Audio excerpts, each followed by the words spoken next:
Olá pessoal, tudo bem? Vamos continuar o assunto, né, da disciplina de Fitossanidade 1 sobre sintomatologia, que estuda os sintomas das doenças de plantas, tá? E dando sequência, a aula anterior foi falada, né, a gente trabalhou com sintomas necróticos e agora dando a continuidade sintomas plásticos, tá bom? Lembrando ainda lá no ciclo das relações patógeno-hospedeiro, que é importante saber que quando aparecem os primeiros sintomas na planta, significa que esse patógeno já infectou e está colonizando essa planta, né? Já temos as relações parasitárias propriamente ditas. Pois bem, vocês já sabem que a sintomatologia das doenças de planta estuda os sintomas e os sinais. Que sintoma é tudo o que eu estou vendo externamente na planta, qualquer manifestação, né, dessa reação que a planta tem a um agente nocivo, e que sinais são estruturas ou qualquer produto dos patógenos. Então a gente já tem noção disso, né? A gente, né, de acordo com essa foto aqui, essa figura, essas duas figuras, a gente consegue saber, lembrar o que são sintomas, o que são sinais. E a gente tá ainda estudando sintomatologia para conseguir chegar lá no final e fazer o diagnóstico. A gente conseguir chegar à conclusão de qual doença é aquela que está ocorrendo na planta. Bom, a gente lembra, né? A gente sabe que os sintomas podem ser classificados de maneira, com vários critérios, de maneira muitas vezes arbitrárias, tá? E que poderia ter sido de acordo com a localização em relação ao patógeno, né? Lembra, sintomas primários e secundários, que ocorrem naquele lugar ou que é um reflexo daquele sintoma na planta. De acordo com a alteração produzida no hospedeiro, se afeta o hábito de crescimento dessa planta ou se simplesmente lesiona o local ali na planta, tá? A folha, por exemplo. Mas o sintoma que a gente focou, né, é os sintomas que a classificação é de acordo com as estruturas e ou processos afetados, principalmente os sintomas morfológicos. Então, a gente tem aqui ó, os sintomas morfológicos, aqueles que provocam ó, modificações visíveis na forma ou na anatomia dessa planta, tá? Então, a gente sempre classifica os sintomas de acordo com a morfologia, aquilo que está interferindo na forma ou na anatomia daquela planta. Perfeito. A aula anterior, então, a gente já estudou os sintomas necróticos. O que significa ocorrência, né? Está ocorrendo sintoma necrótico. Significa que já degenerou ou está degenerando, né, células até chegar à morte dessas células. Então a gente lembra, tem os plesionecróticos que ocorrem os sintomas antes da morte do protoplasma e os holonecróticos, né, que ocorrem os sintomas após a morte do protoplasma, ou seja, antes ou depois da morte de células. Então esses são os sintomas necróticos. Mas agora, o intuito da aula é estudar os sintomas plásticos. Dentro dos sintomas plásticos, a gente tem os hiperplásticos e os hipoplásticos, tá? O que vem a ser isso? Os hiperplásticos ocasionam um superdesenvolvimento dessa planta. E os hipoplásticos ocasionam um subdesenvolvimento dessa planta. Então, agora a gente vai entender um pouco melhor como funciona, né? Como que ocorre isso, pensando principalmente em alguns exemplos. Então, vamos lá. Bom, pessoal, então os sintomas plásticos, eles causam, então, distorções nos órgãos da planta, tá?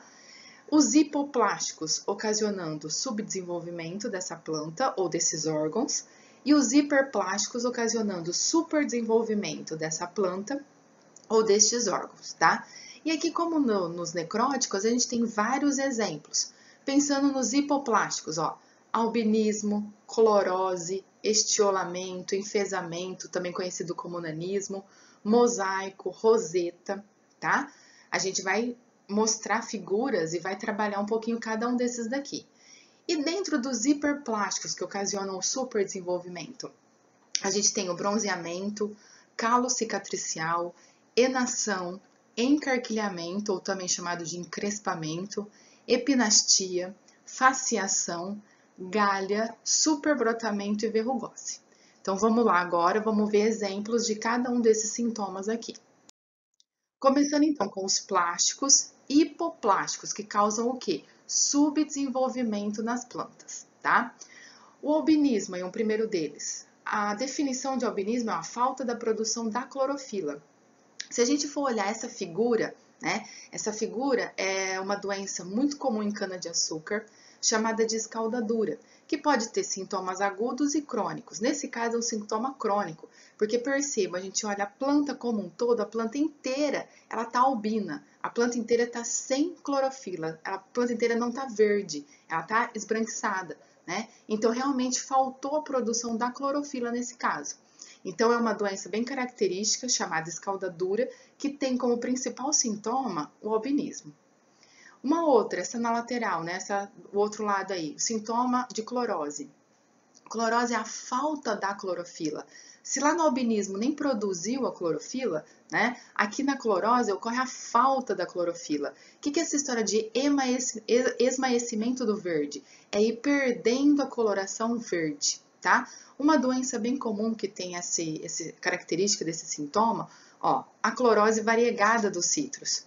Então, à medida que vai evoluindo os sintomas, né, vai passando o tempo, vai evoluindo a doença ali dentro da planta, vai aumentando a clorose. A gente vai perdendo ainda mais em clorofila. Pessoal, se eu não tenho clorofila, obviamente que o principal metabolismo dessa planta, que é a fotossíntese, está sendo prejudicada, tá? Então, se ela não faz fotossíntese, ou se ela diminui a produção fotossintética, a gente tem o quê? Diminui substância elaborada, diminui o alimento dessa planta e, como consequência, essa planta diminui o desenvolvimento, aí daí ocorreu o subdesenvolvimento dos sintomas hipoplásticos, né?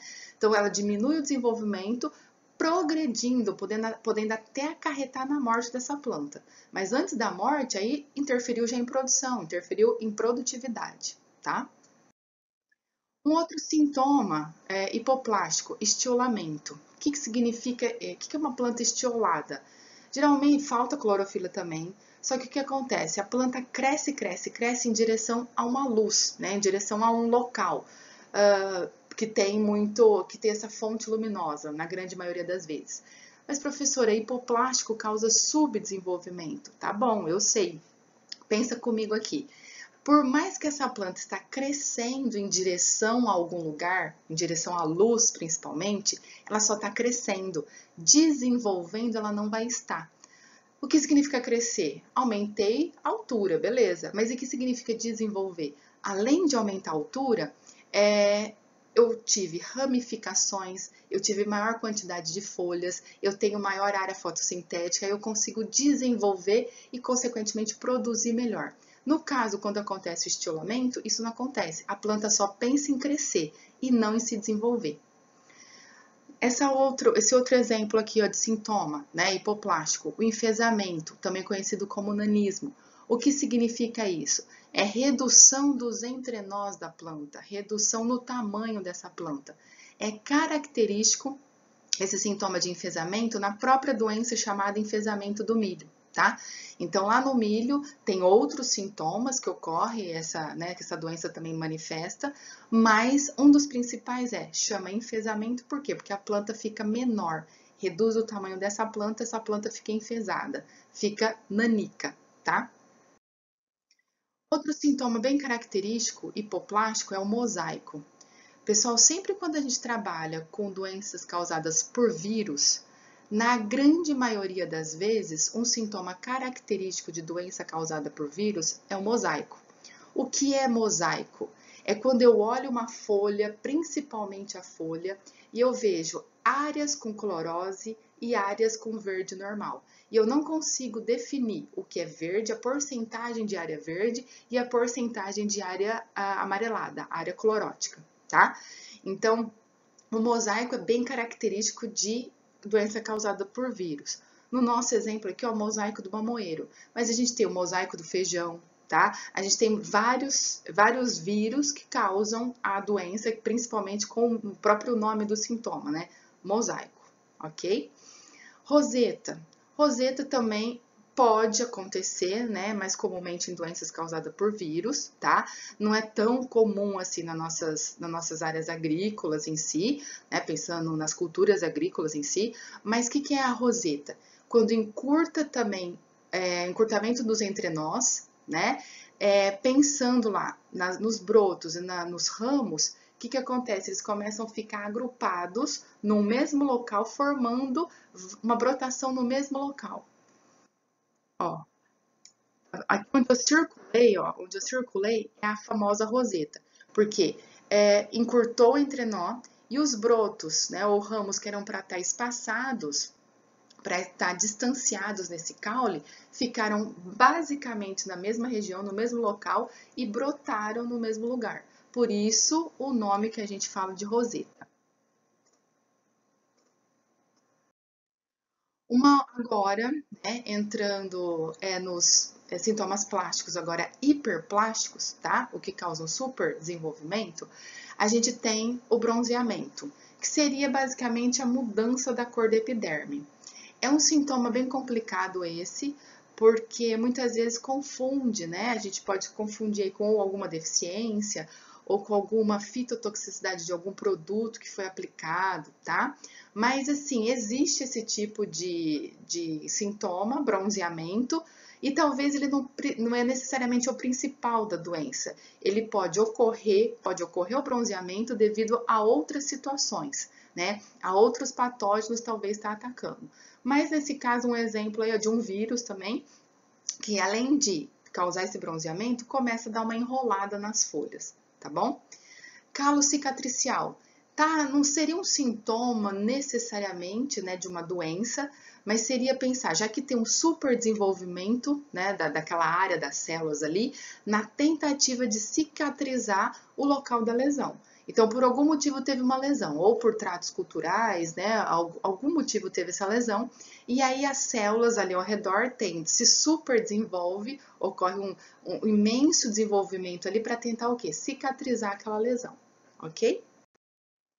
Encarquilhamento. Aqui é de certa forma importante, porque não só o patógeno pode ocasionar isso, alguns insetos também, né? Em outras disciplinas a gente vai aprender que, dependendo da intensidade de infestação do inseto ou a presença, né? A infestação, a intensidade da doença ali naquela planta, as folhas podem ficar encarquilhadas.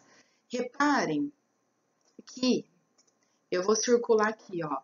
Essa folha que mostra realmente o encarquilhamento. O que significa? É uma deformação do órgão, porque cresceu exageradamente as células naquele lugar, naquele local. Então parece até bolhas, né? Parece que tem bolhosidades. Então a gente chama esse crescimento exagerado de células de encarquilhamento. Epinastia. O que é epinastia? Eu pensar o ponteiro da planta, eu pensar a parte apical da planta curvar para baixo.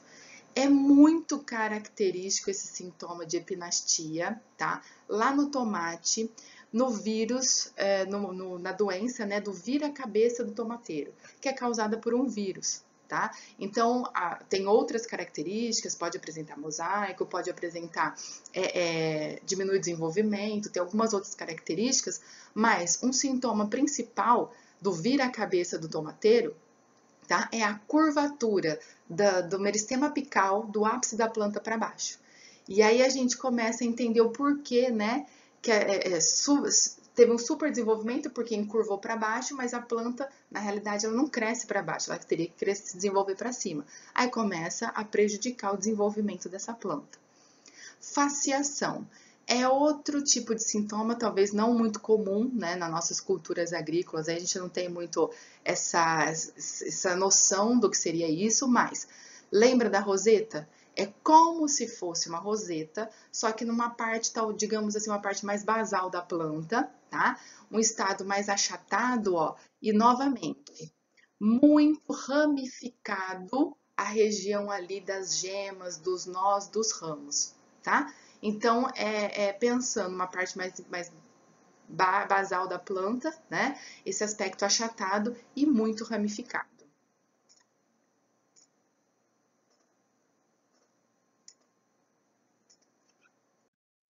Galha. Galha, pessoal, é bem característico de nematóide, principalmente do gênero Meloidogene, né? Os nematóides galhadores, que causam a característica nas raízes de formação de galhas. Mas vamos entender o seguinte, como eu já falei para vocês em aula, inclusive. Nematóide é nematóide. Nematóide é um organismo, né? Tá lá no reino animal. Perfeito. Só que o fato dele estar ali está causando algum distúrbio dentro da planta, está causando algum metabolismo está errado dentro da planta, tá? E aí o que acontece? O fato de ter a presença muitas vezes do nematóide ou de algum outros patógenos que também podem ser galhadores, né? O que vai acontecer? A presença ali vai começar a causar um distúrbio fisiológico dentro dessa planta. Esse distúrbio fisiológico faz com que ocorra a hipertrofia ou a hiperplasia de células, o crescimento exagerado de células de novo ao redor, né, do local da lesão. Então, olha aqui, ó, isso daqui é uma galha, isso que eu acabei de circular aqui para vocês é uma galha.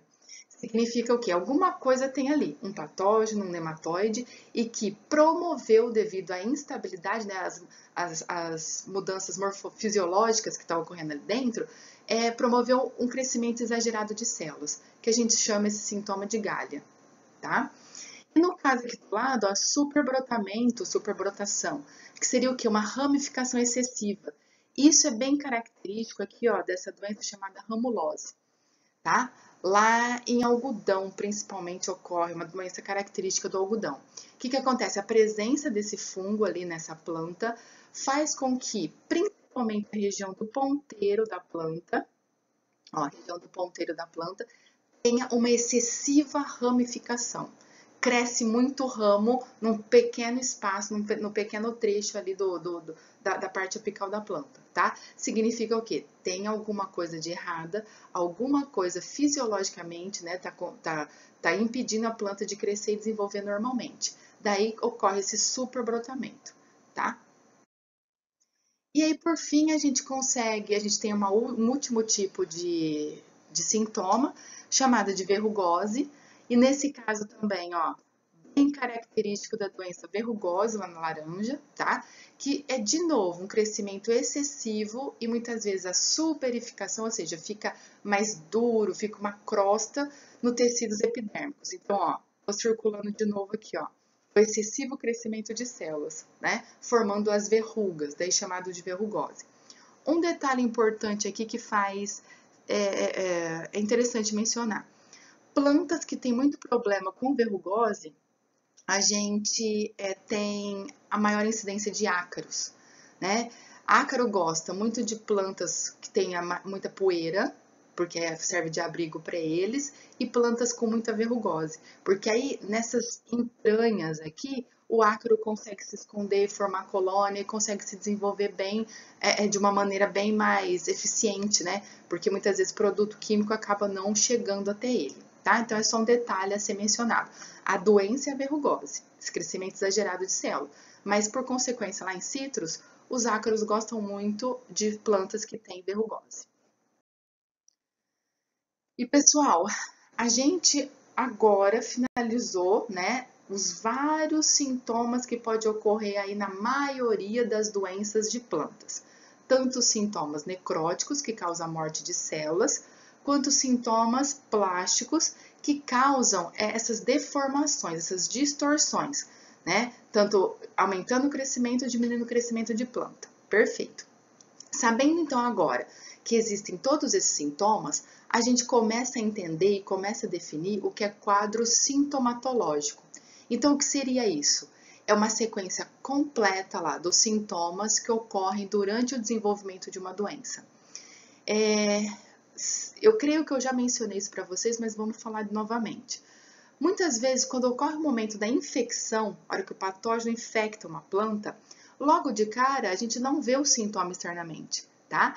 Mas no decorrer do tempo, à medida que vai tendo a relação parasitária propriamente dita, o que vai acontecendo? Vai aos poucos, né, eu tendo sintomas e esses sintomas vão evoluindo no decorrer do tempo.